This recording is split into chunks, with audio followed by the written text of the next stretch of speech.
Air conditioning for big buildings. For most buildings, it is, of course, unwise to cool each of your spaces with a separate window unit. Why put a compressor and fan in each room when we might create a more centralized system? A centralized system makes for reduced energy use, fewer pieces of equipment to purchase and maintain, plus, fan and compressors are noisy, and the farther we can move them from the occupied spaces, the quieter those spaces will be. Air performs reasonably at carrying cold air, but water is better at heat exchange and does a superior job keeping cold over long distances. For this reason, many buildings, and some campuses or city districts, utilize chilled water. In this regime, pumps carry water chilled on the evaporator side, which is to say the cold side, of the compression refrigeration loop, to sometimes distant air handling units. The air handling unit then blows air across coils of chilled water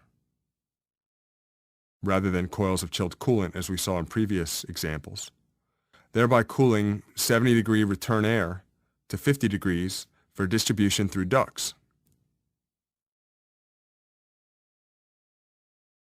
The chilled water and coolant never touch or mix. They just exchange heat. To picture this, you might imagine a closed-loop pipe of coolant moving through a barrel of water, which is part of a separate closed loop. Similarly, on the hot side, we might increase efficiency and capacity by removing the heat in the condensing coolant with another separate loop of water. This condenser water is pumped from the condenser to a cooling tower, and water is allowed to cascade over a series of baffles, where the water is cooled by the outside air. When needed, an impeller fan can assist airflow across the cascading water. Some of the water evaporates and is replaced with new water, but most of it falls to a pool, where it is pumped back to the condenser.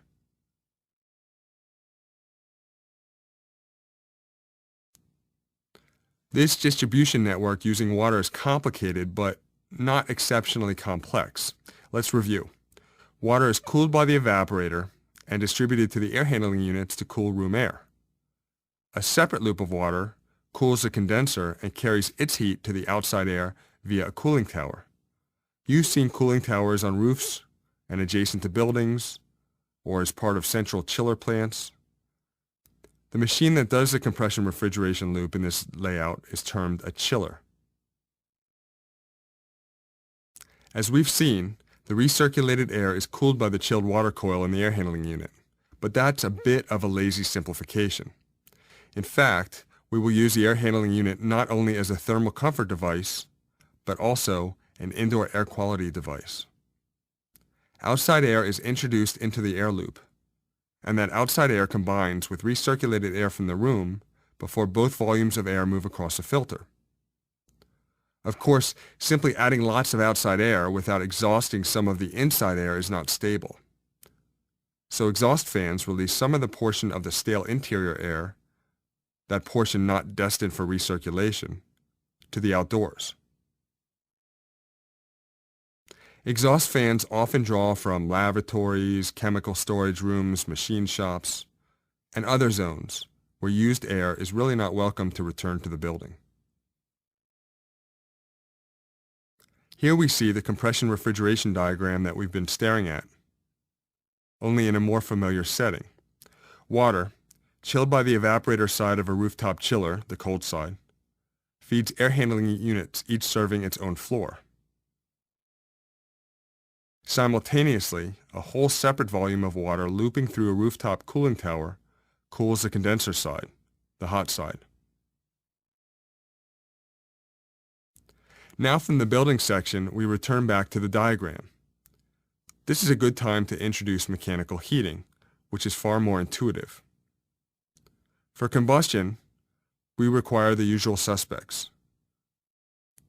I've drawn gas here, but it might be coal, or active solar, or oil. Either way, we need fuel, air for combustion, and a way to exhaust combustion air so that it doesn't make building occupants ill. The burning fuel heats water in a boiler, and that water is distributed, either as hot water or as steam, via another loop to coils in the air handling unit. In the cooling season, the chilled water loop is activated, but during the heating months, the hot water loop is activated. The boiler may also serve radiators, which are common on the perimeter of buildings where the mean radiant temperature may otherwise be quite low relative to the indoor air temperature.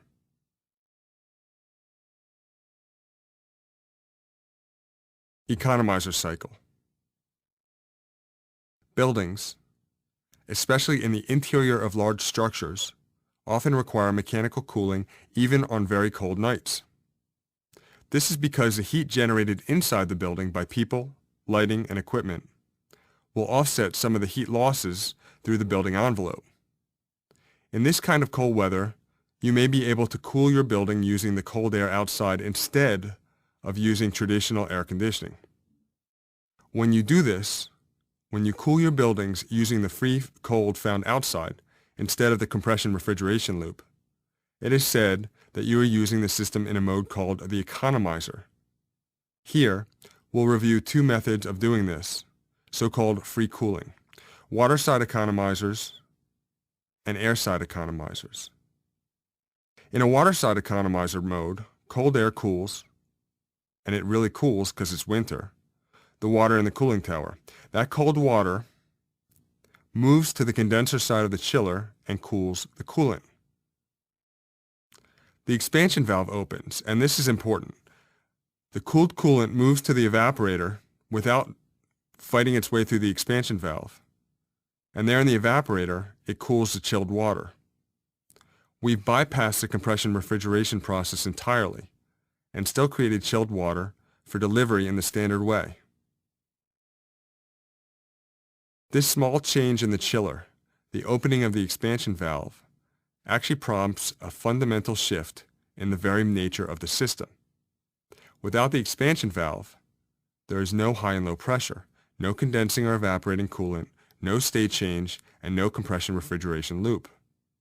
Rather, the chiller is transformed into a simple heat exchanger, an intermediary exchanging heat between the chilled water loop and the cold water coming from the wintertime cooling tower.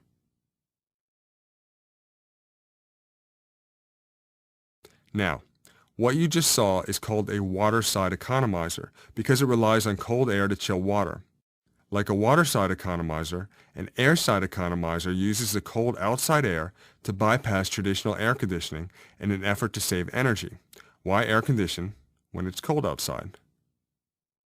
In this case, in the air side economizer, it may be more energy efficient to directly introduce cold outdoor air to the inside so your equipment doesn't have to mechanically cool the warmer recirculated air. As a side benefit, this offers superior indoor air quality. All that fresh air replaces what would otherwise be mostly recirculated air. When in the economizer mode, often called free cooling, is deployed, technicians must be mindful that it isn't too cold. Coils in the air handling unit may freeze and bust, or ice may form in the cooling tower, busting that equipment. Often an economizer cycle is not included in a mechanical package when it really should be. It is free cooling, and even when the economizer mode is available, it is often underutilized by building equipment technicians.